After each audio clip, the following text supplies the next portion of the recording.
A Bíblia em Atos capítulo 16, versículo de número 16. Atos 16, versículo de número 16. Glória a Deus, chuva boa, o som está muito bom. Parabéns, Marcos, de novo, sempre avançando com os projetos de melhoria. Melhorou o som, verdade. Está muito bom, cada vez ficando melhor a casa do Pai, amém? Atos 16, todos encontraram? Versículo de número 16. A versão que eu vou ler vai ser a King James atualizada. É a versão mais próximo do original. Então eu quero trazer o entendimento mais apurado nessa noite sobre essa palavra. Mas para a gente entender o tema, a palavra central que Deus está trazendo para nós, até que nada mais tenha importância, nós precisamos entender que essa mensagem que Deus quer falar com nós precisamos compreender e abrir o nosso entendimento, e a partir de agora começarmos a refletir em várias perguntas, entre elas, onde gastamos a nossa maior energia. Isso é para você refletir agora nesse lugar. Com o que você gasta de maior energia, ou aquilo que você empenha com maior constância, ou o que eu faço durante o período do meu dia, sem deixar de colocar também os finais de semana. Então é hora de você pensar em você como um todo. Aonde você gasta mais a sua energia, aonde você se dedica mais. Isso tem a ver o seu dia, tem a ver a semana, mas tem a ver o seu final de semana.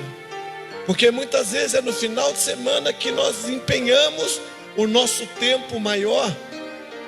Mas nós não podemos deixar de atribuir às pesquisas aquilo que você lê, aquilo que é prazeroso para você ler, aquilo que você dedica seu tempo pesquisando na internet ou em qualquer outro lugar, as músicas, aquilo que eu penso e aquilo que eu me preocupo. E porque tudo isso, nós vamos chegar na pergunta principal, é o cerne, é a coluna central de onde o Senhor vai nos levar nessa noite. E a pergunta maior é: com o que eu dou mais importância? Eu sei que muitos de vocês e eu, enquanto o Senhor acrescentava isso no meu dia, na minha tarde, desde a minha manhã, falando e eu escrevendo, eu comecei também a refletir sobre tudo isso. Aonde eu gasto a minha energia? Naquilo que eu estou mais preocupado? Ou aquilo que eu mais tenho feito de melhor, vou assim dizer, e coisas, e o que é mais prazeroso, e numa junção de um monte de perguntas, ela explode dentro de mim, através do Espírito de Deus, dizendo: com o que você gasta, ou aquilo que você dá de mais importância na vida? E no livro de Atos 16, o Senhor nos leva a ler o seguinte texto: e aconteceu que, indo nós para o lugar de oração, isso quem está falando é Paulo e Silas. Eu quero que você entenda que os apóstolos estavam indo para o lugar de oração. Nos saiu ao encontro uma jovem escrava, que estava tomado por um espírito que a usava para prognosticar eventos ou revelar coisas vindouras. Dessa forma, ela arrecadava muito dinheiro para os seus senhores, por meio de adivinhações. Seguindo a Paulo e a nós, vinha essa moça gritando diante de todos: estes homens são servos do Deus Altíssimo e vos anuncia o caminho da salvação. E ela insistiu em agir assim por vários dias. Finalmente Paulo irritou-se e, com aquela atitude, dirigindo-se ao espírito, o repreendeu, exclamando: ordeno a ti em nome de Jesus Cristo, retira-te dela. e ele naquele mesmo instante o saiu. Percebendo que a sua esperança de lucro havia se esgotado, os proprietários da escrava agarraram Paulo e Silas e o arrastaram para a praça principal diante das autoridades.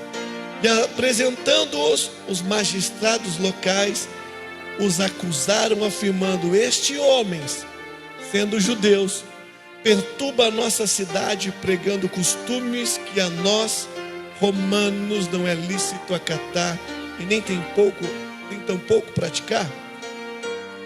E então uma multidão unânime o atacou, e os magistrados, rasgando-lhe as roupas, ordenaram que fossem açoitados com vara. Versículo 23.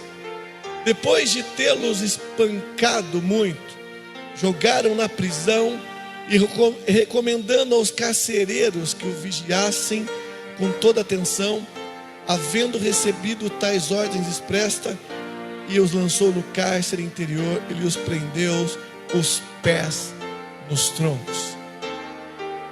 Olha que texto profundo. Veja que a única coisa que importava para esses homens era o lucro que aquela mulher lhe dava.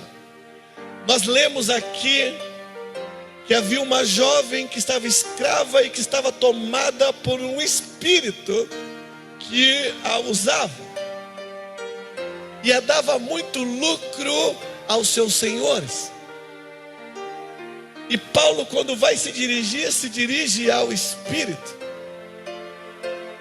E quando você começa a vasculhar esse texto, embora ela não diga que essa mulher estava perturbada, judiada, talvez enfraquecida, maltratada, sofrida, um monte de outras coisas, embora a Bíblia não relata isso, mas o que a Bíblia relata, ela explode quando diz que arrecadava muito dinheiro aos seus senhores.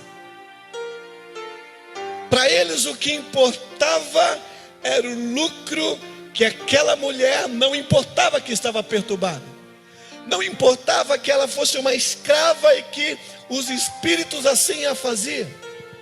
O importante é o lucro que vinha por trás de tudo isso. Eles viam que a mulher era possuída por um espírito, mas não tem problema, desde que dê lucro para nós. Agora, em contrapartida, nós olhamos um homem, na verdade nós olhamos os discípulos, dois homens, que independente de tudo isso, resolveu tirar de cima daquela mulher a escravidão espiritual a qual ela estava. Ainda que para esses homens custasse como custou, os pés ser amarrados aos troncos e ficarem presos. Vejamos que há dois valores que não se combinam: as riquezas de um mundo e o propósito divino de anunciar o Evangelho de Deus. Porque para aqueles que entenderam para qual papel nasceu, qual é o propósito da sua vida, para esses a cifra nunca terá brilho. Para aqueles que entenderam o propósito pelo qual Deus o fez, aqueles que entenderam o que é que Deus pretende através da vida dele, para eles o Evangelho tem outro sabor e o chamado tem outra cor. Mas para aqueles que entenderam, Paulo e Silas, eles vão dizer, e eu tenho uns textos que vão brilhar para nós aqui. 2 Coríntios, abra aqui a sua Bíblia, 2 Coríntios capítulo 4, versículo de número 8.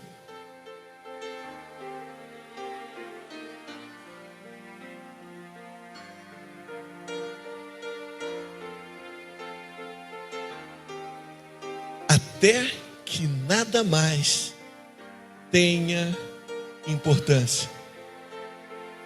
2 Coríntios 4, 8, versículo 8, começa dizendo assim: em tudo somos atribulados, mas não angustiados, perplexos, mas não desanimados, perseguidos, mas não desamparados, abatidos, mas não destruídos, trazendo sempre por toda parte a mortificação do Senhor Jesus nos nossos corpos, para que a vida de Jesus se manifeste também nos nossos corpos. Versículo 11: e assim nós que vivemos estamos sempre entregues à morte por amor a Jesus, para que a vida de Jesus se manifeste também na nossa carne mortal, de maneira que em nós opera a morte, mas em vós. Quando ele escreve aos Coríntios, ele está dizendo: está acontecendo tudo isso em nós, mas para que se manifeste em nós a morte, mas sem a morte, manifeste em vocês a vida. Chegou um ponto que na vida deles o que mais importava não era mais a própria vida. O que importava para eles era que Jesus Cristo fosse transferido na vida de alguém. Corre comigo em Efésios, capítulo de número 3.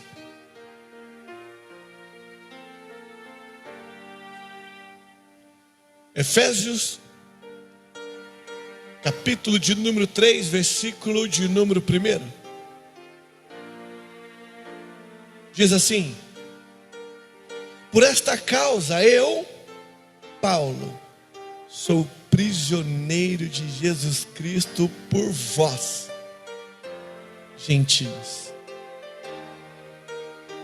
Por esta causa, olha que Paulo está dizendo, que rico. Por esta causa eu, Paulo, sou prisioneiro de Jesus Cristo por vós, gentios. Filipenses, capítulo de número 3. Hoje nós vamos andar um pouquinho. Filipenses, capítulo 3, versículo de número 7.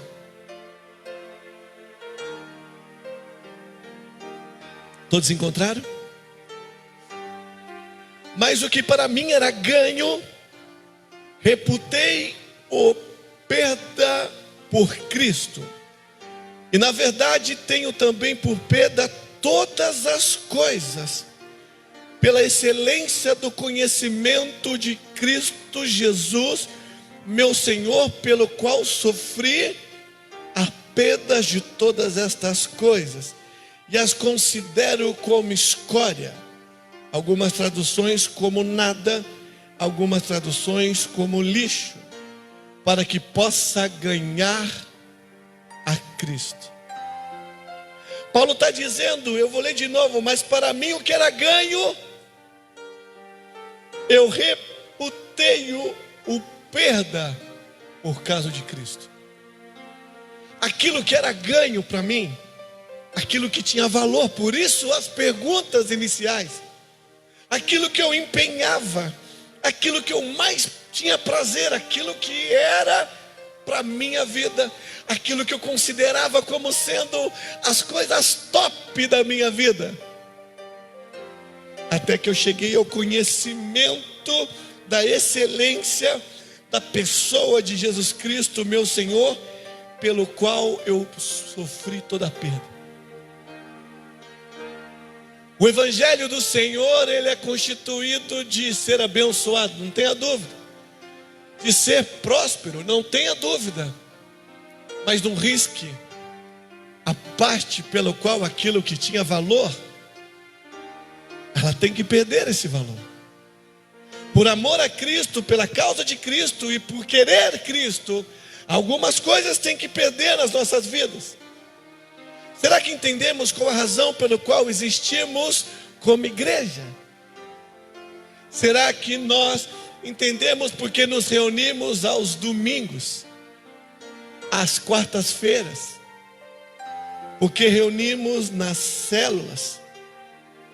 Por que as células se devem multiplicar?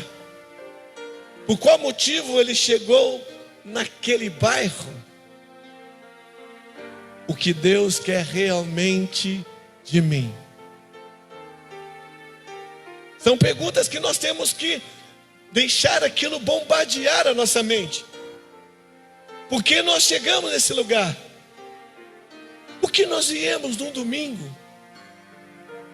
Por que nós estamos aqui nesse momento agora? Por que vamos voltar na quarta-feira, frequentar nossas celas? Sábado tem o trabalho das mulheres. Por que nós tomamos isso? Depois nós temos encontro. E por quê? Por que tudo isso?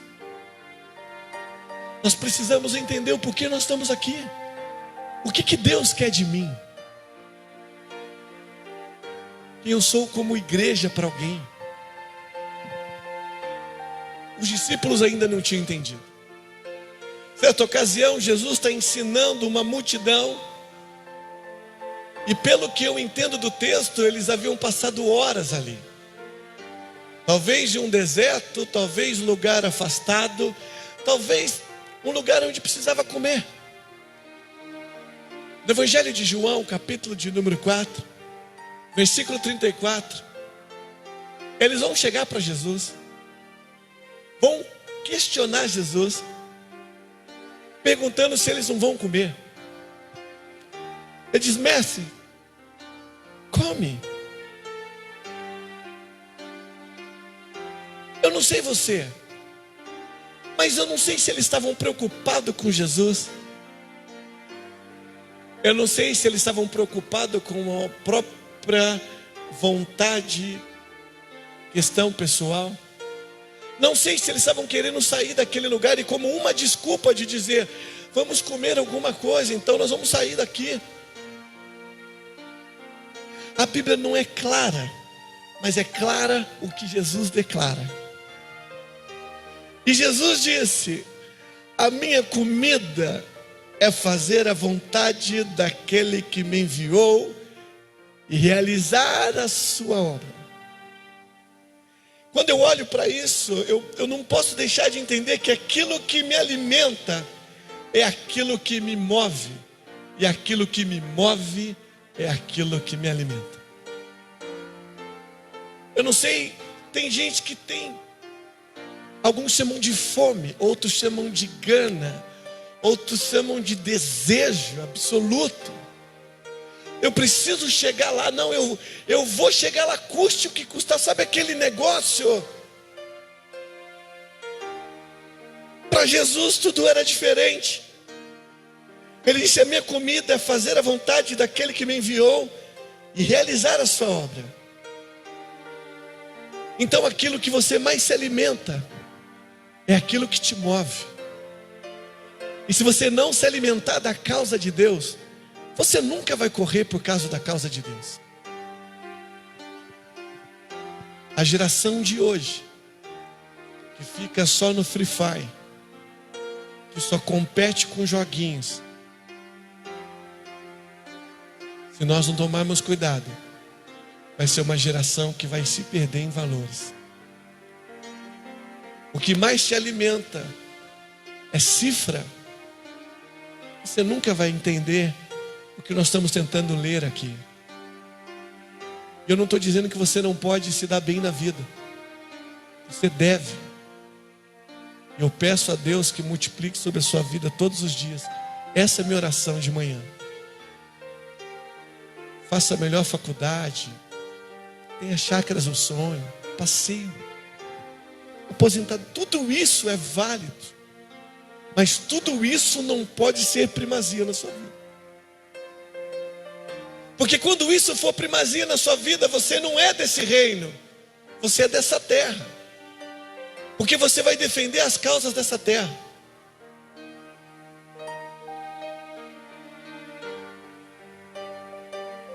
Se nós entendemos que aquilo que nos alimenta é aquilo que nos move, é por isso que para alguns a paixão por almas já não ocupa mais o primeiro lugar. Eu gosto de uma frase de um ex-sócio que eu tive, quando eu tive materiais de construção antes de pastorear a igreja. O Senhor o recolheu. Quando a gente ia fazer força, e ele viu um funcionário: vamos rapaz, tem que ser que nem eu, não fui criado com mingauzinho de maritaca não. Ele falava que ele foi criado lá atrás com substância. Aqueles que vêm aqui com a gente, que vieram lá, mais perto da roça, que a comida não era fast food não, o negócio era, levantava cedo, já tinha torresmo, já tinha banha, tinha um povo assim, não tinha? Meu pai conta tudo isso. Aí você veio oferecer para ele um McDonald's, ele falou, não, eu quero torresmo.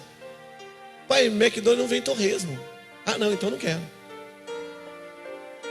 Quando eu nasci no Evangelho, aquilo que mais me apresentavam eram as pessoas que estavam sendo mortas sem conhecer a Jesus.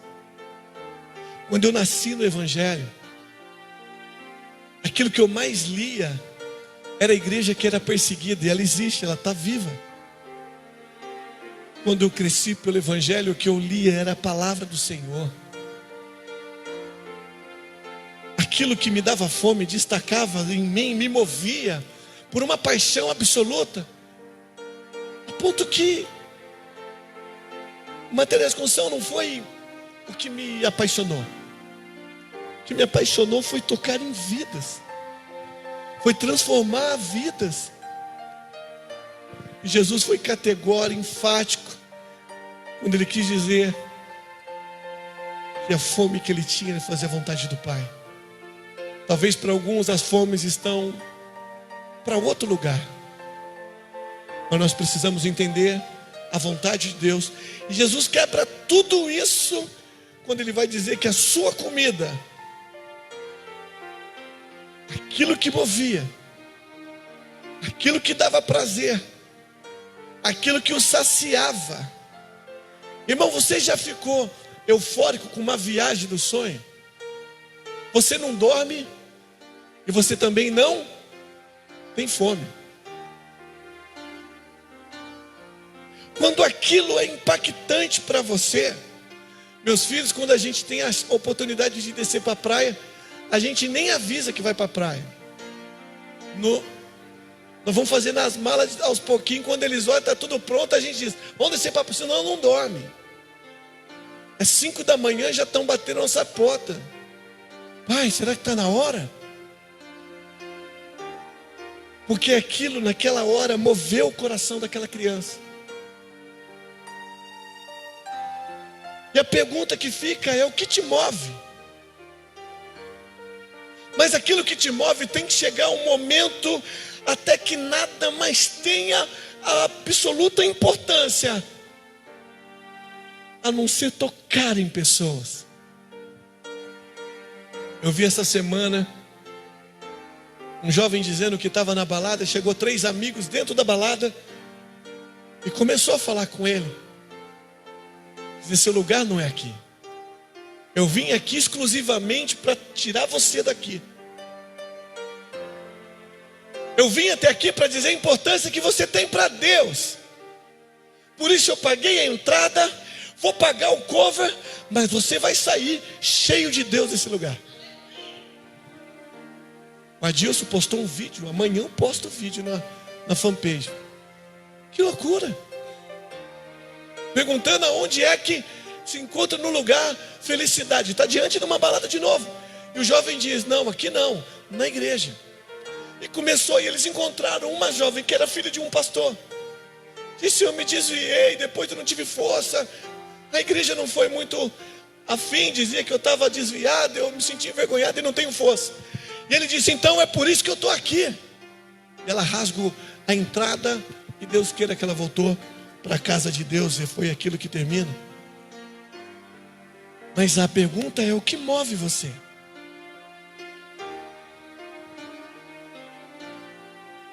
Quando Jesus disse, aquilo que me move, a vontade que eu tenho, a fome que eu tenho, o desespero que eu tenho,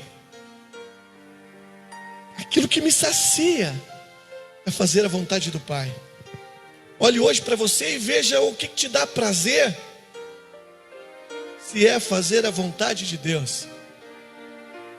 Porque para Jesus o que dava prazer é fazer a vontade de Deus, sabendo que a vontade de Deus ela é boa, perfeita e agradável.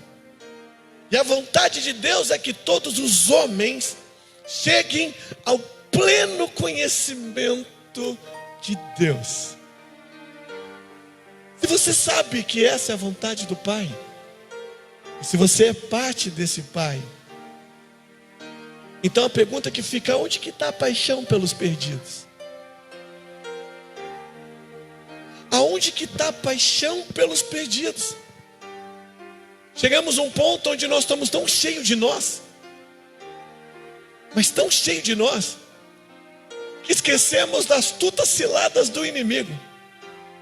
E quando ele faz e consegue o seu plano de conquista, a paixão que nós tínhamos por aquele perdido, a gente diz: não, eu não quero nada com nada.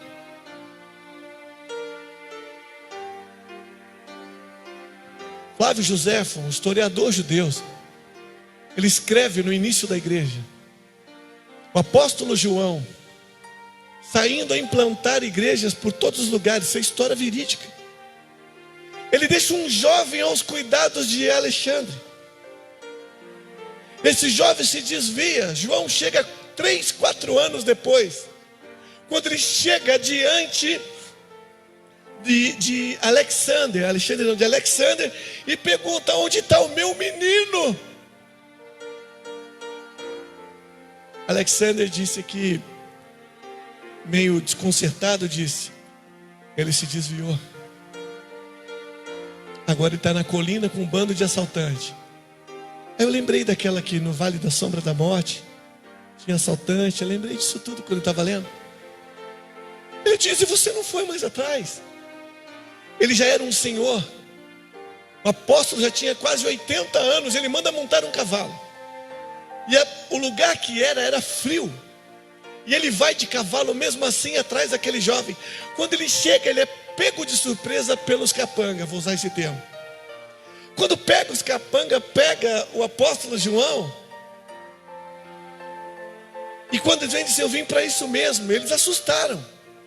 Eu vim para isso mesmo, pode me levar, mas me leva para o seu chefe. O jovem já estava todo prepotente, todo arrogante. Quando está chegando lá, ele sai disparado: quem que é? Quem que é esse cara? E nós vamos... Quando chegou lá, o apóstolo João vira para ele e diz assim: meu filhinho. O jovem reconhece a voz daquele pai da fé. A Bíblia diz que João desce do cavalo, mas é um senhor. E ele vem correndo para abraçar o jovem vira as costas e sai correndo chorando. E no momento que ele sai correndo chorando, ele diz: não corra do seu pai que hoje já se encontra velho, mas que tem o mesmo coração de criança, pelo amor que tem por você. Esse jovem começa a parar, começa a chorar, e Deus faz uma reviravolta que todos aqueles se convertem naquele instante. Mas porque para João nada mais tinha importância na vida dele do que alcançar alguém do Senhor. Em Lucas capítulo 22, não precisa abrir, eu vou lendo aqui com você. Lucas capítulo 22, 42. Ao momento que Jesus está diante daquilo que ele foi apaixonado. Em Lucas 22, 42, ele está diante de uma situação que ele sabe o tamanho da dor física. Em Lucas 22, 42, ele vai dizer para o pai: pai, afasta-te de mim este cálice. Deixa eu te dizer uma coisa: não há problema você na caminhada da fé, os problemas ser grande e o desejo de querer parar. Mas há uma diferença entre o desejo de querer parar e realmente parar. Talvez muitos vão querer apenas chegar para o Senhor e dizer: afasta-se de mim esse cálice. Agora Jesus completa a frase. Ele vai dizendo: todavia, Não faça a minha vontade, mas faça a sua vontade. Tem algumas traduções que vai dizer, mas foi para isso que eu vim. Senso de responsabilidade. Nós, como cristãos, precisamos ter o centro de responsabilidade em relação aos perdidos. Porque a hora que fechar os olhos, não dá mais. Eu volto a perguntar: aonde está a paixão pelos perdidos? Alguns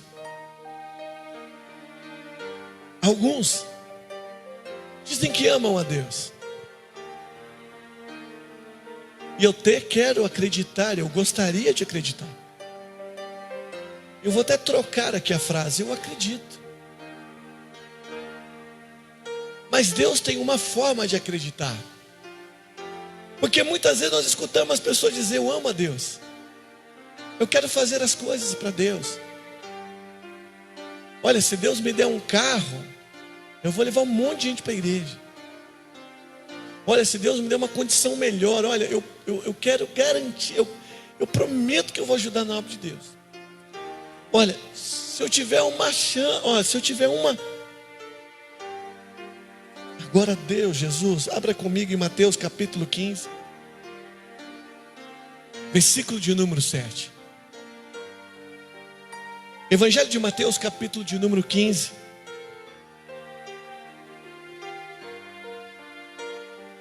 Talvez seja por esse motivo que Jesus vai dizer que o povo adora ou demonstra apenas com os lábios.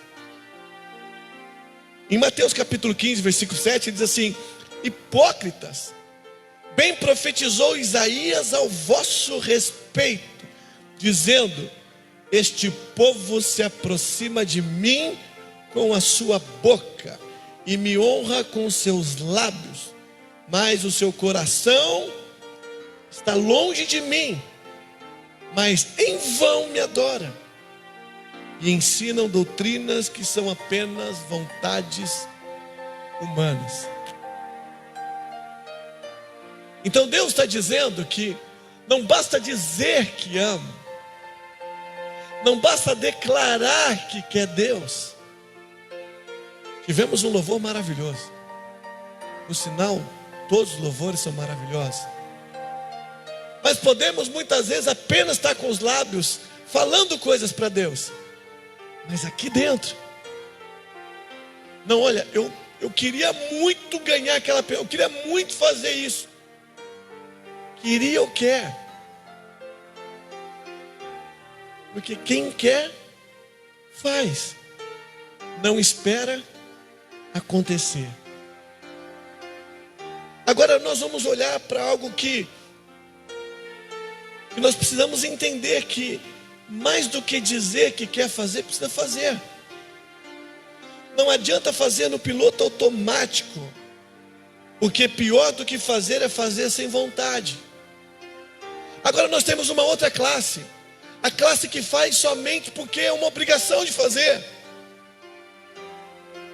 E eu vou alertar uma coisa bem profunda para você. Tem pessoas que querem fazer apenas por cumprir tabela. Pergunta para quem namora. Pergunta para quem está noivo. Pergunta para quem está casado. Se é bom ter alguém do seu lado somente para cumprir tabela.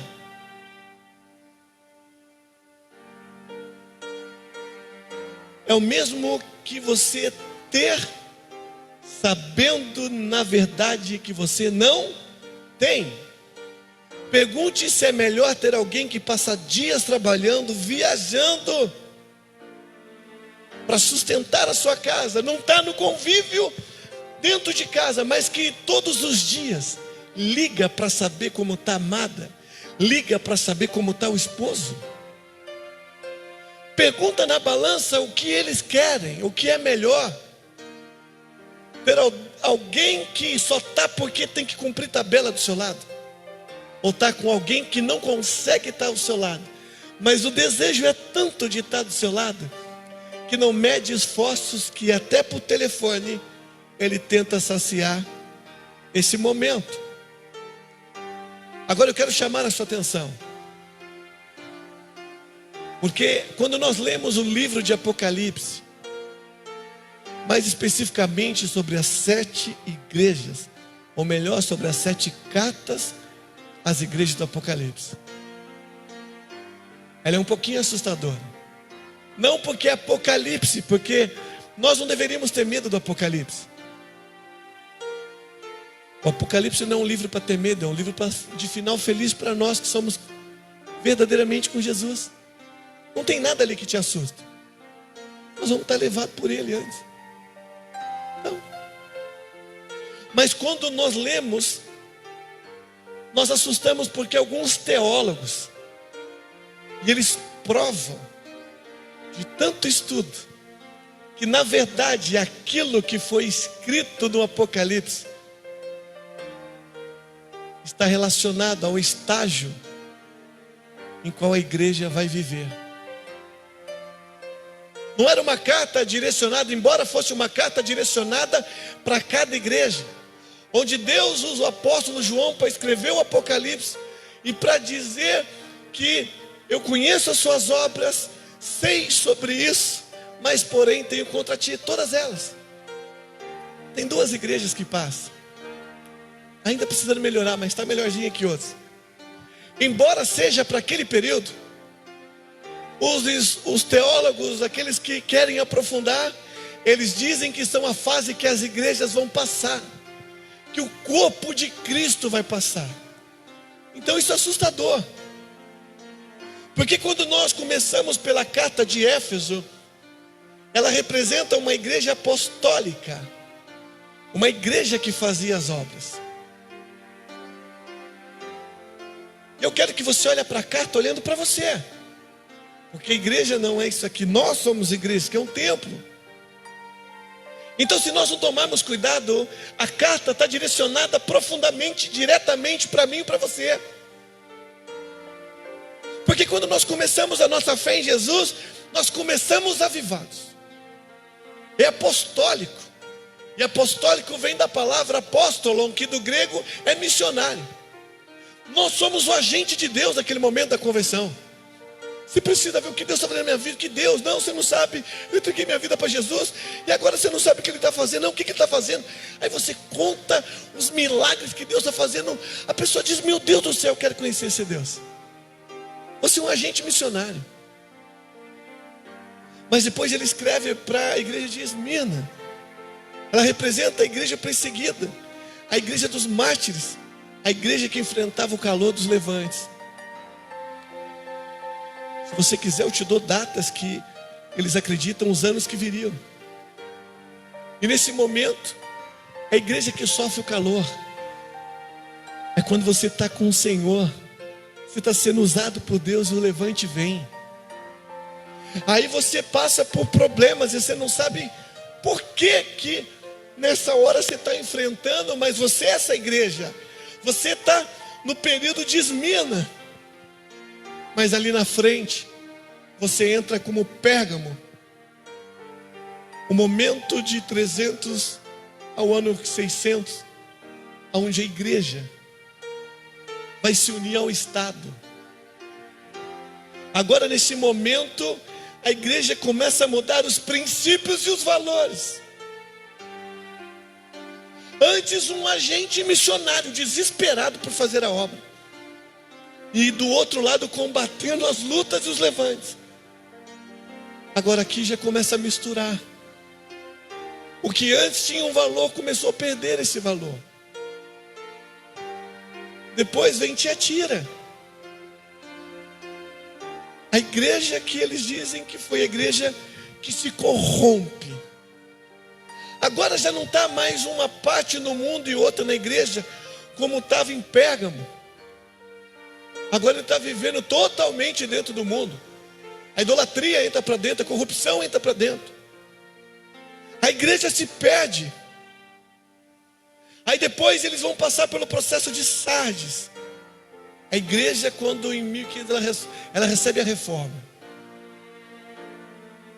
é quando ela entende que o mundo não faz sentido mais para ela, que ela foi longe demais e ela quer voltar. E aí ela começa então nesse período voltar como uma Filadélfia. Ela volta a querer ser uma igreja missionária. Mas agora aqui começa um outro problema. Ao mesmo tempo que ela entra como Filadélfia, ela acaba inclinando por Laodiceia. Sabe aquelas pessoas que já fizeram tanta obra de Deus, passaram por tantos problemas, mas viram a ação divina, e depois aos poucos foram se afastando.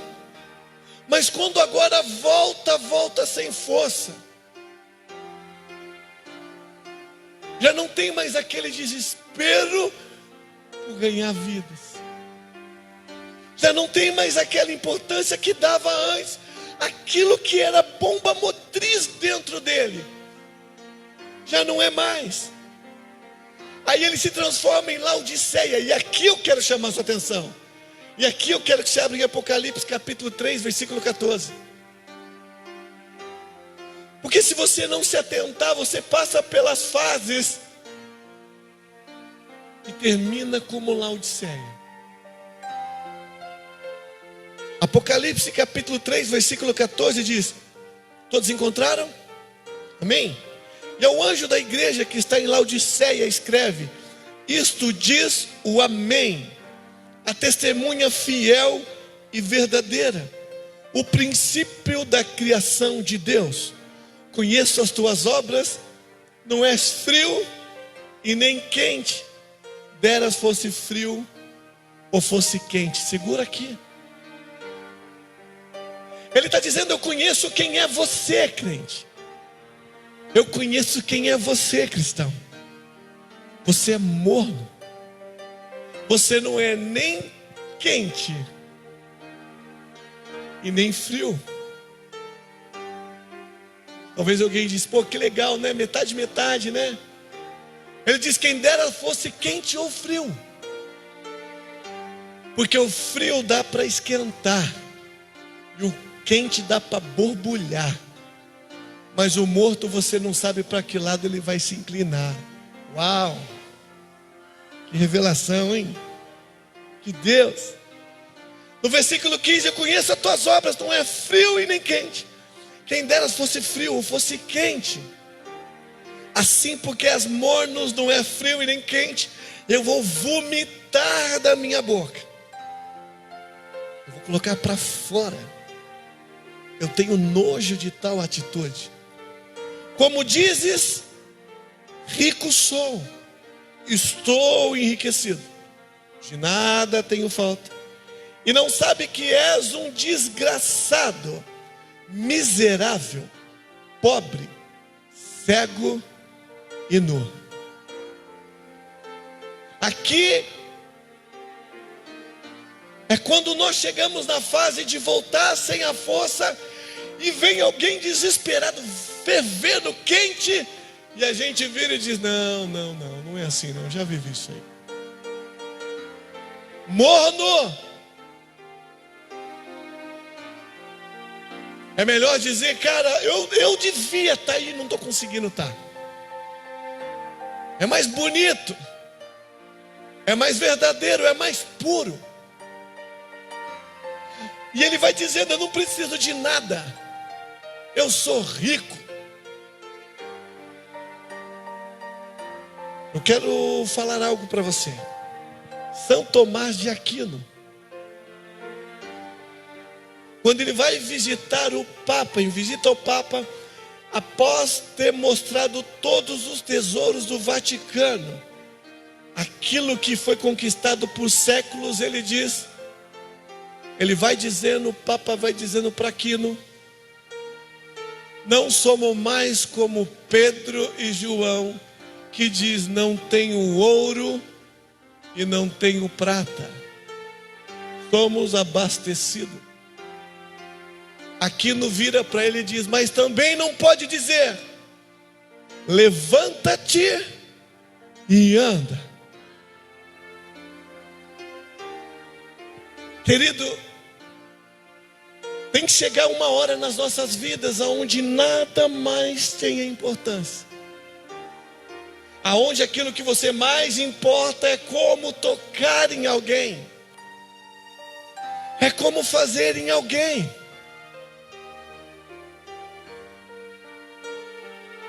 Sabe, eu tenho às vezes chorado com o Senhor e para o Senhor. Eu conversava isso. Embora nós vemos os avivamentos tentando acontecer, mas por contrapartida nós vemos muitas igrejas não querendo mais olhar para o perdido, como um perdido, olhar pelas almas, por aquilo que Jesus perdeu. E eu comecei a pensar se realmente eu também, se a nossa igreja não pode fazer mais do que já tem feito, se a sua célula não pode dar mais do que já tem dado, se aquilo que você tem liderado não pode ser melhor do que você tem liderado. Eu falava isso essa semana com uma líder de célula, e eu disse: quando nós não tínhamos essa estrutura,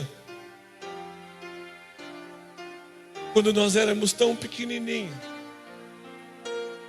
parece, a impressão que eu tenho é que a gente era tão desesperado por ganhar vidas, aonde nada mais importava para nós. Eu lembro quando nós tínhamos uma perua, a Moché. A gente enfiava tanta gente dentro da perua, com colchão. Nós pegamos, os antigos estão aqui comigo, sabe? Vinha 20 pessoas dentro de uma perua com 20 colchão de solteiro.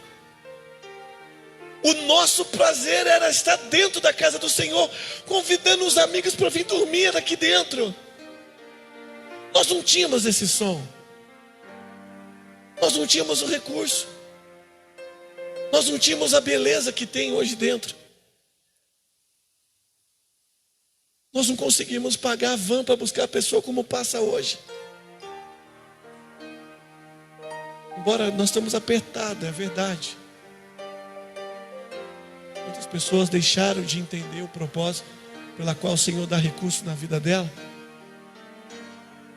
Mas eu não sei você, a gente precisa estar desesperado.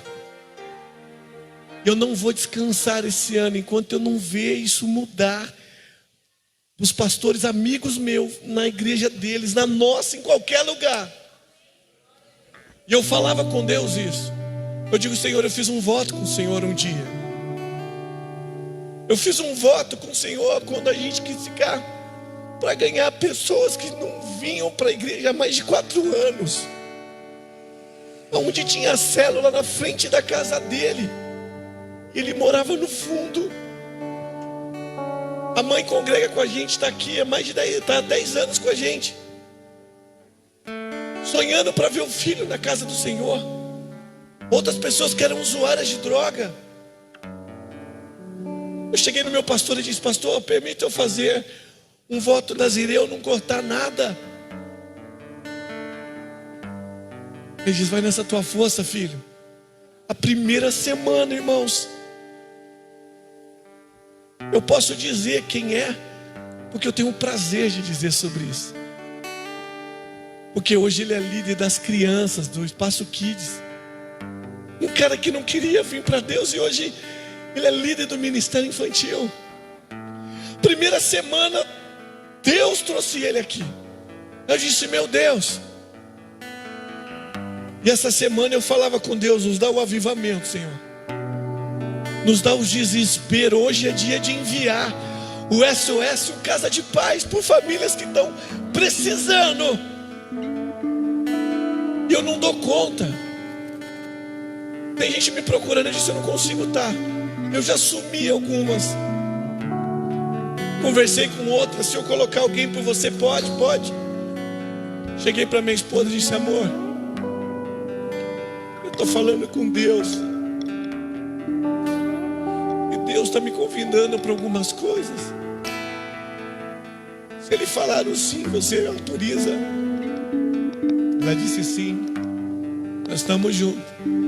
Ela não vai precisar fazer. Porque eu disse, Deus, a gente tem encontro de casais com Cristo que nós sonhamos há anos acontecer. Nós começamos o trabalho das mulheres. Nós temos encontro com Deus daqui a pouco. Nós temos tantos desafios esse ano com a igreja. Eu disse, Deus, eu quero ver meus líderes desesperados pelas vidas, como um dia foram. Eu quero que eles planejem, que eles percam o sono, tentando alcançar seu povo. E enquanto eu falava com Deus, eu vou fazer isso aqui hoje. E não é por exibicionismo, porque eu não preciso disso. Mas é porque é o altar dele, eu preferi assim. Eu não vou ficar de cabelo comprido, porque dessa vez eu inverti, eu vou raspar a cabeça. Eu vou ficar até o final do ano, mas eu vou ver as coisas mudar. Eu vou ver a gente ter mais compromisso com as coisas. Obrigado por você que já tem muito compromisso, mas eu sei que Deus pode te levar num patamar maior. Chega de aceitar um evangelho raso. Chega de não se conforme com aquilo que Deus já fez na sua vida. Pelo amor de Deus, Deus tem sempre coisas novas para a sua vida. Eu não sei aonde você chegou com a sua fé, mas eu sei que Deus tem muito mais. Eu sei aonde Deus pode. Agora eu volto nas primeiras perguntas para encerrar. Aonde você tem gastado a sua maior parte? Aonde você planeja os seus maiores sonhos? Não há problema sonhar, sonhe, Deus vai te dar. Mas quando os sonhos for cuidar das coisas de Deus, como Jesus disse, a minha fome é fazer a vontade do Pai. Eu tenho algo para liberar na sua vida. Mateus capítulo 6, 33 diz que quando buscamos Deus em primeiro lugar, o seu reino e a sua justiça, todas as demais coisas são acrescentadas. Então eu quero dizer algo para você: corra atrás das coisas de Deus e deixa Deus correr atrás das suas coisas. Não inventa um processo, você vai ver que vale a pena. Vamos falar com Deus. Fecha seus olhos, chora comigo, mas não deixa de correr pelas vidas. Sonhe muito alto em ter e conquistar, mas não esqueça que as vidas da alma é o primeiro projeto de Deus.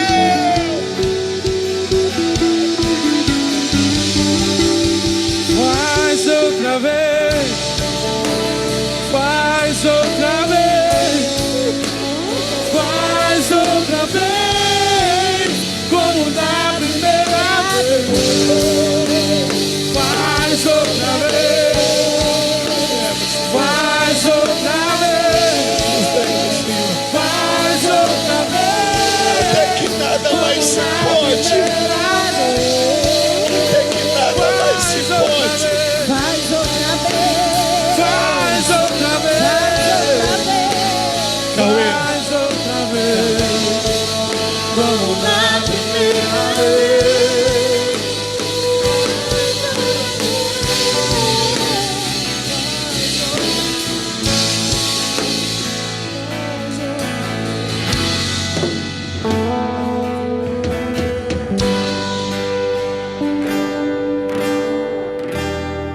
Surpreenda-me de novo, Rei dos Reis, como na primeira vez, como na primeira vez. Surpreenda-me de novo, Rei dos Reis, como na primeira vez.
surpreenda-me de novo, Rei dos Reis, como na primeira vez, como na primeira vez.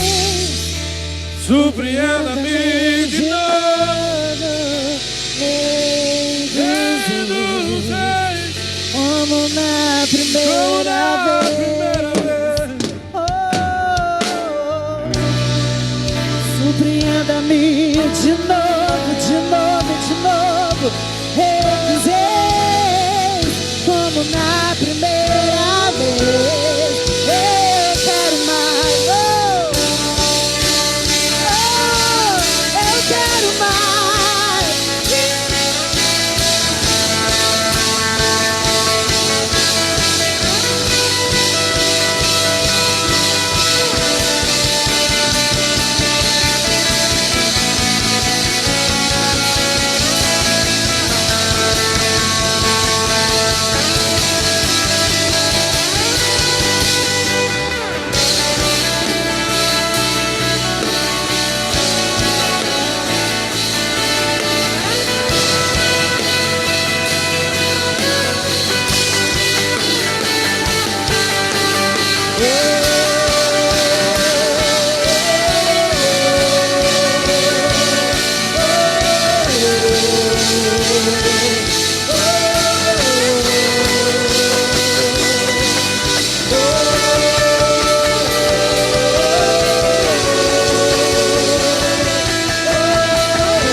Vem de novo, Espírito Santo.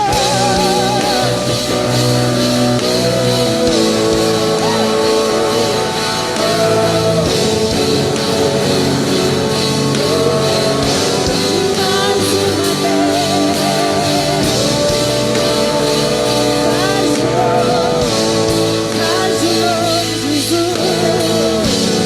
Mais de novo, como na primeira vez. Mais de novo, Jesus, como na primeira vez, meu amado Jesus, faz outra vez, mais outra vez, nos batiza com teu amor, nos batiza com teu amor. Surpreenda-me. Outra vez, outra vez, outra vez. Mais uma Como vez. na primeira vez, como na primeira vez. Surpreenda-me de novo, Rei dos Reis, como na primeira vez.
Vamos orar.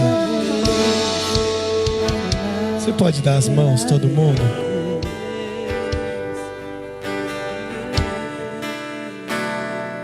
Pastor Dário, pastora Vera, vem aqui com a gente.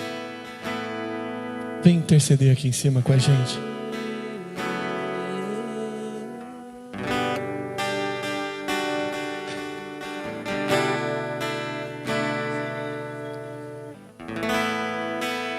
Nos aquebranta, Senhor, diante do Senhor.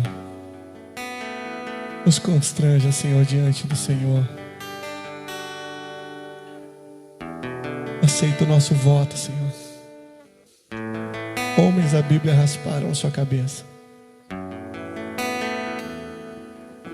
A beleza não importa. Nada mais importa, Senhor, a não ser a sua vontade. Senhor, nós estamos diante agora do Senhor.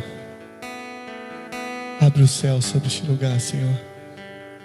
Abre o céu sobre aqueles que estão nos assistindo nessa noite.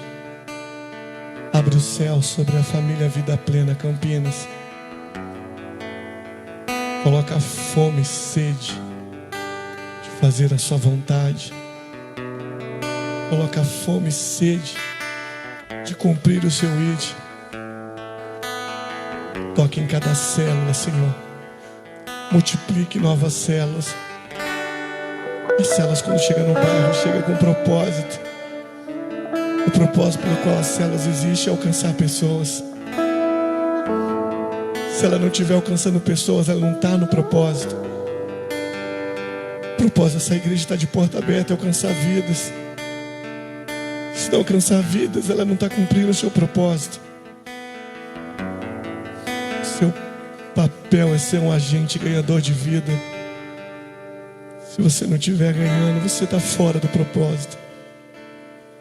Oh Deus, vem sobre nós essa noite. Derrama glória sobre glória. Aceita agora quando a gente for enviar seus filhos. Que haja um alcance. Que as vidas sejam alcançadas, Senhor. Que as vidas sejam alcançadas. O propósito de ter escrevido o SOS é alcançar casamentos, restaurar famílias pelo Casa de Paz. Levanta a Vida Plena Campinas para alcançar vidas, famílias. Envia os ceifeiros. Envia os ceifeiros, Pai. Envia aqueles que vão fazer a diferença, que vão trabalhar, que vão pôr a mão no arado e não vão olhar para trás. Vem, Senhor. Vem, Senhor. Vem, Senhor, com sua presença. Envia eles. Traz de volta os filhos que pararam. Não deixa Satanás ganhá-los. Traz de volta, Senhor. Traz de volta. Traz para sua casa.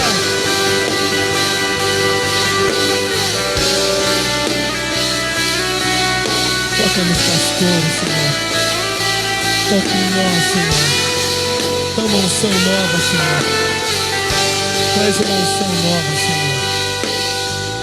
Traz unção nova, Senhor. Em nome de Jesus. Eu quero convidar você que vai ser enviado para o SOS, por Casa de Paz.